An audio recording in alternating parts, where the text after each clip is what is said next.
Welcome my dear students. So today I am going to discuss very important. This is the class number second and हम first class में discussion किए थे research का meaning क्या होता है। तो मैंने आपको बताया था रिसर्च टू वर्ड से मिलकर बना है। एक तो होता है री प्लस सर्च, यानी कि रीडिस्कवरिंग और डिस्कवरिंग समथिंग न्यू। ओके, ये मैंने आपको फर्स्ट वीडियो के अंदर बता दिया था। ये फुल्ली हैंड रिटन नोट्स है जो कि अपडेटेड है, अपडेटेड सिलेबस के अकॉर्डिंग बनाए हुए हैं, हाईलाइटेड नोट्स है और इनमें से आपको क्वेश्चन देखने को मिले थे लास्ट ईयर में भी और इस बार भी आपको देखने को मिलेंगे। और जैसे कोई न्यू टॉपिक आता है वो भी मैं यहाँ पे इंक्लूडिंग कर लेती हूँ। तो if you want send message on WhatsApp का जो लिंक है डिस्क्रिप्शन में मिल जाएगा। 1 डे डिस्काउंट ऑफर आपको मिल रहा है। सो प्लीज़ आपको जल्दी से मैसेज करना है और जल्दी से जल्दी आपको ज़्यादा से ज़्यादा सब्सक्राइबर और लाइक्स करने हैं इस वीडियो के लिए। ओके, सो यहाँ पर है आपके पास में रिसर्च के अदर नेम भी पूछे जाते हैं, डायरेक्टली नहीं पूछे जाएंगे।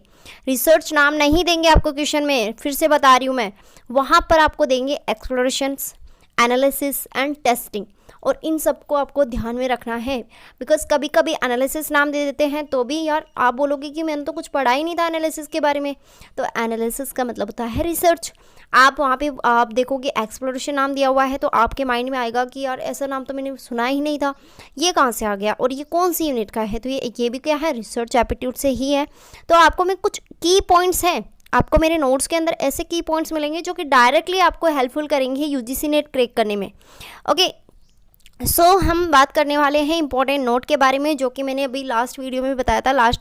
फर्स्ट क्लास में मैंने बताया था कि रिसर्च का फुल फॉर्म बताया था, rational way of thinking, experts. S से होता है रिसर्च, ई से होता है एक्सटेक्टनीस एंड ए से होता है एनालिसिस एंड आर से होता है रिलेशनशिप ऑफ फैक्ट एंड सी से होता है क्रिटिकल ऑब्जर्वेशंस एंड एच से होता है होनेस्टी। आज हम बात करने वाले हैं क्लास नंबर 2 के अंदर, जो कि मोस्ट इंपॉर्टेंट है ऑब्जेक्टिव और रिसर्च। अब ऑब्जेक्टिव और research this is a very very important. यहाँ से आपके क्वेश्चंस बनने के बहुत ज़्यादा चांसेस होते हैं। So to examine the present situation, क्या करता है रिसर्च, क्या करता है, एग्जामिन करता है प्रेजेंट सिचुएशन के बारे में। मान लो सपोज दैट आपने किसी कॉलेज का गर्ल्स एंड जो बॉयज़ होते हैं उनके ऊपर यहाँ पर आपने रिसर्च की थी पहले किसी ने। सो अब न्यू डेटा के लिए आप रिसर्च कर रहे हो तो प्रेजेंट टाइम के लिए तो कर रहे हो ना, प्रेजेंट सिचुएशन जानने के लिए तो कर रहे हो ना। Okay, try to solve the problems, यानी कि try to solve the problems, जो भी प्रॉब्लम्स आती है उसकी ट्राई करते हो आप सॉल्यूशन करने के लिए। ओके, और नेक्स्ट वन इज़, मान लो कोई कंपनी है। ओके, सपोज दैट आपको इससे नहीं समझ में आएगा, कोई कंपनी है जिसका प्रोडक्ट मार्केट में नहीं बिक रहा है। ऐसे मान लेते हैं कि नहीं बिक रहा है उसका मार्केट में, बहुत ही उसका प्रॉफिट लेवल है बहुत ज़ीरो लेवल पे आ गया है। अब यहाँ पे जो क्या करते हैं कंपनी वाले, वहाँ पे रिसर्चर को भेजते हैं, किसी न किसी को भेजते हैं कि देखते हैं मार्केट में क्या हो रहा है, कौन सा प्रोडक्ट है जो ज़्यादा यूज़ में ले रहे हैं और कौन सा प्रोडक्ट है जो अपना क्या रीज़न है कि अपना प्रोडक्ट नहीं बिक रहा है मार्केट में। ये सभी क्या है, ये एक रिसर्च की कैटेगरी में आता है। ठीक है, उनका एनालिसिस करना, उनका एक्सप्लोरेशन करना, उनका टेस्टिंग करना कि कहाँ प्रॉब्लम आ रही है, क्या प्रॉब्लम आ रही है। सो ये क्या करता है, सॉल्यूशन देता है। Okay, so creating a new process और सिस्टम, यानी कि न्यू प्रोसेस सिस्टम। जब प्रॉब्लम्स को जान लेते हैं तो उसके बाद में न्यू प्रोसेस लगाते कि नहीं लगाते, नई टेक्निक अपनाते हैं ना भाई। हाँ चलो ठीक है, अपना प्रोडक्ट नहीं बिक रहा है तो कुछ ऑफ़र वगैरह देते हैं। ओके, तो बहुत सारे ऐसे मतलब कि बहुत सारे ऐसे आइडियाज़ निकालते हैं माइंड से कि अपना प्रोडक्ट कैसे न कैसे मतलब कि सेल आउट हो जाए। ओके, तो इस तरीके से कंपनी वाले क्या सोचते हैं कि उनका प्रोडक्ट ज़्यादा से ज़्यादा बिके, इसलिए वो कुछ ना कुछ ऑफर्स देते रहते हैं। सो यहाँ पर to become familiar with the new fact, यहाँ पे न्यू फैक्ट जानने को मिलता है। And present analysis and review knowledge, जितने भी नॉलेज होता है उसका रिव्यू देखने को मिल जाता है यहाँ पे।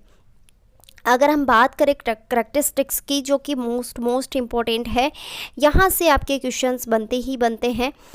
अब बात कर लेते हैं करैक्टरिस्टिक्स में क्या है। पहले है ऑब्जेक्टिविटी, यानी कि बिना ऑब्जेक्ट के तो हम रिसर्च करने वाले नहीं है। ओके राइट, तो यहाँ पे ऑब्जेक्ट करना बहुत ज़्यादा ज़रूरी है। रियलाइबिलिटी, ओके, विश्वसनीयता होना ज़रूरी है। एंड डेफिनेट मतलब होता है कि निश्चित, किसी चीज़ का निश्चित है वहाँ पे होना। ठीक है, वैलिसिटी, एक्यूरेसी, ये सब क्या है इसकी करैक्टरिस्टिक्स है। ठीक है ना। सो यहाँ पे जनरलाइज लेबल। और आपको पता है जैसे रीजनिंग के अंदर कभी पढ़ा है इंडक्टिव डिडक्टिव, सो ये सब ज़्यादा क्या है मोस्ट इम्पॉर्टेंट है। हम बात करने वाले हैं बहुत जल्दी इंडक्टिव डिडक्टिव रीजनिंग के बारे में। और यहाँ क्या है एक्सपेरिमेंटल रिसर्च, ओके, और case causes and effects, research and circular, okay, logical. ये क्या है आपके मोस्ट इम्पॉर्टेंट है जो कि करेक्टरिस्टिक्स है। आपको यहाँ पे की पॉइंट्स दिए हुए हैं, आपको ज़्यादा डेफिनेशन में या फिर ज़्यादा करेक्टरिस्टिक्स में जाना नहीं है, बस इतना ही आपसे पूछा जाएगा। नॉर्मल से आपको नॉलेज होना चाहिए। आपको जहाँ पे ज़्यादा डीपली पढ़ना है वहाँ पर मैं बता दूँगी, जैसे स्टेप्स ऑफ रिसर्च हो गया, इसके कुछ एग्जाम्पल्स हो गए। जितने भी मैं तो कहती हूँ आपको क्या करना है, रिसर्च एप्टीट्यूड की आपको यूनिट कवर कर लेनी है। उसके बाद में आपको नोट्स रिवाइज नहीं करने, उसके बाद में आपको एमसीक्यूज़ की प्रैक्टिस करनी है जो कि सॉल्वर्ड पेपर्स में से करनी है। ओके, आई होप कि आपको क्लियर है। So this is the class number 2 और हम क्लास नंबर 3 में बहुत जल्दी हम इम्पोर्टेंट वीडियोज़ के बारे में मैं यहाँ पे बताने वाली हूँ कि बहुत जल्दी हम स्टेप्स ऑफ रिसर्च के बारे में वीडियो बनाने वाली हूँ जो कि मोस्ट इम्पॉर्टेंट है। So please like share and subscribe my channel because your supporting, आपका जो सपोर्ट है वो ही मेरे लिए ज़्यादा इम्पॉर्टेंट है। आप लोग ज़्यादा सपोर्ट नहीं करोगे तो मैं यहाँ पर आपको वीडियोस नहीं प्रोवाइड करवा पाऊँगी। ओके, सो मेरी तबीयत ख़राब थी इसलिए 2-3 दिन वीडियो नहीं आया, उसके लिए sorry. So thank you so much. मिलते हैं नेक्स्ट क्लास में और नेक्स्ट अपडेट के साथ।